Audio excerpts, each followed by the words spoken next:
द्वारका नगरी एक ऐसी नगरी जो दुनिया भर में कभी अपने शानदार भव्यता के लिए जानी जाती थी, जिस पर हमारे और आपके लड्डू गोपाल यानी भगवान श्री कृष्ण राज किया करते थे। इस सुंदर नगरी को श्री कृष्ण ने ही बसाया था, लेकिन आखिर ऐसा क्या हुआ जिसकी वजह से यह नगरी, इसमें बने भव्य भवन सब कुछ समुद्र में डूब गए। इस नगरी में ऐसा क्या था जो भगवान श्री कृष्ण ने यहाँ अपना राज्य बसाया था। हेलो दोस्तों, स्वागत है आपका अपने चैनल हेरोइक टेल में। आज के इस वीडियो में हम आपको द्वारका नगरी से जुड़े कुछ ऐसे रहस्य बताने वाले हैं जिसके बारे में आपने कभी नहीं सुना होगा। इसलिए वीडियो को अंत तक जरूर देखें और आगे बढ़ने से पहले चैनल को सब्सक्राइब करके हमारे परिवार का हिस्सा अवश्य बने।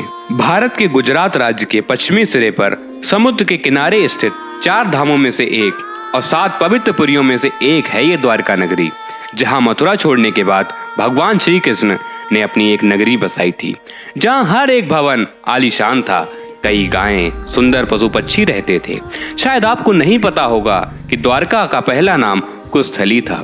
पौराणिक कथाओं की माने तो रैवतक नाम के एक महाराज इस जगह पर समुद्र के किनारे तट पर कुछ को बिछाया करते थे और उस पर बैठकर यज्ञ किया करते थे। इसी वजह से इसका नाम कुस्थली पड़ गया। हरिवंश पुराण में लिखा है कि कुछ वर्षों बाद कुस्थली उजाड़ हो गई और इसी के बाद भगवान श्री कृष्ण ने इस जगह को द्वारका नगरी बनाने का निश्चय किया। उन्होंने विश्वामित्र और मयासुर को आदेश दिया कि इस जगह को एक भव्य नगरी में तब्दील कर दिया जाए, जिसके बाद यहाँ द्वारका नगरी को बसाया गया और इसे द्वारका नाम दे दिया गया। पुराणों की माने तो श्री कृष्ण द्वारका नगरी में अपने 18 साथियों और कुल के लोगों के साथ आए थे और यहाँ आने के बाद इस नगरी को और भी सुख समृद्धि दी थी, जिसमें सोने चांदी के 7 लाख महल, बड़ी बड़ी गौशालाएं, व्यापार करने के लिए बड़े बड़े बंदरगाह भी थे। यहाँ भगवान श्री कृष्ण ने पूरे 36 सालों तक राज किया था, लेकिन उनकी मृत्यु के बाद यह सुंदर नगरी समुद्र में डूब गई।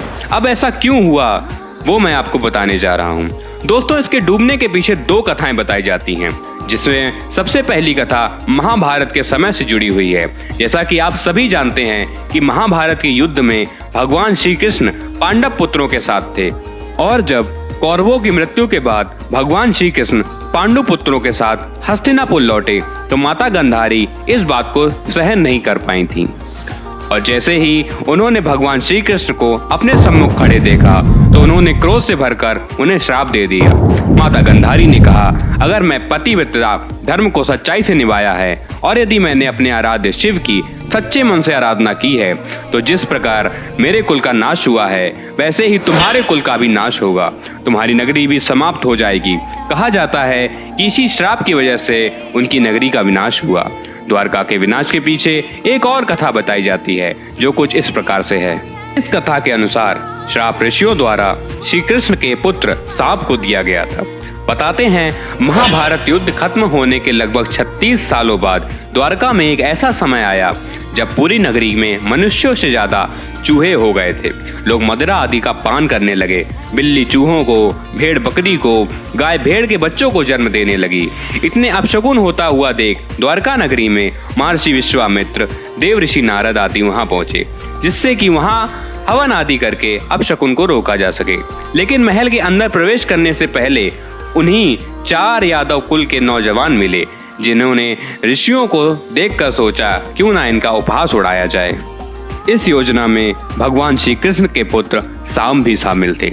योजना के अनुसार सांब एक गर्भवती स्त्री के रूप में उन ऋषियों के समक्ष उपस्थित हुए और उन युवकों ने ऋषियों से कहा कि कृपा करके अपनी शक्ति का प्रयोग करके बताइए कि इस स्त्री के गर्भ में कौन जन्म लेगा।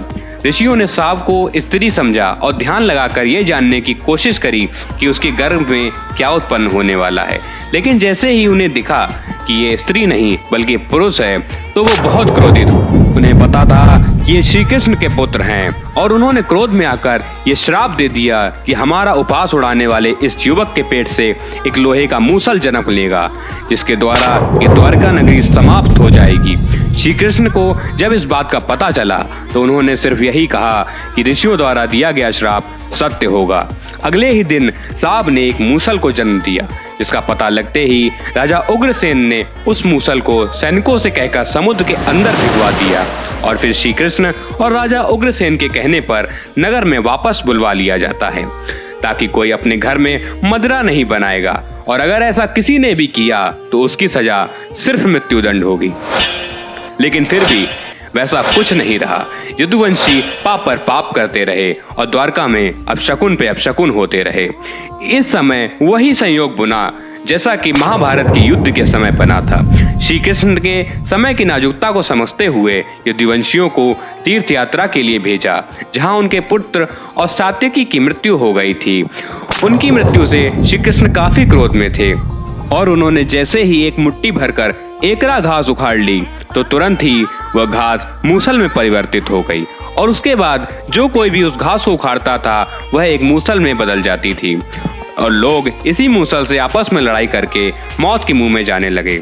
इसी दौरान श्री कृष्ण के पुत्रों की मृत्यु हो गई, जिसके बाद उनके बड़े भाई बलराम ने शेषनाग का रूप ले लिया और वापस बैकुंठ चले गए। ऐसा होने के बाद उन्होंने माता गंधारी के श्राप को स्मरण किया और फिर ध्यान मुद्रा लगाकर वह जंगल में लेट गए, जहां एक शिकारी का बाण उनके पैरों में जा लगा और उन्होंने अपनी देह त्याग दी। लेकिन ऐसा करने से पहले श्री कृष्ण ने अपने पिता वासुदेव जी से कह गए थे कि वह अर्जुन को हस्तिनापुर से तुरंत द्वारका आने का संदेश भिजवा दें। अर्जुन तुरंत ही द्वारका पहुंचे, जिसके बाद वासुदेव जी ने उन्हें बताया कि श्री कृष्ण अपनी देह त्याग चुके होंगे। उनके ऐसा करने के कुछ देर बाद ही यह नगरी समुद्र में डूब जाएगी, इसलिए नगरवासियों को यहाँ से ले जाओ। उनके वहां से निकलते ही यह नगरी अपने आप समुद्र में डूब जाएगी। तो दोस्तों, ये थी द्वारका नगरी से जुड़ी वो सच्चाई जिससे आज भी कम ही लोग वाकिफ हैं। आपको वीडियो पसंद आया तो इसे आगे शेयर जरूर करें।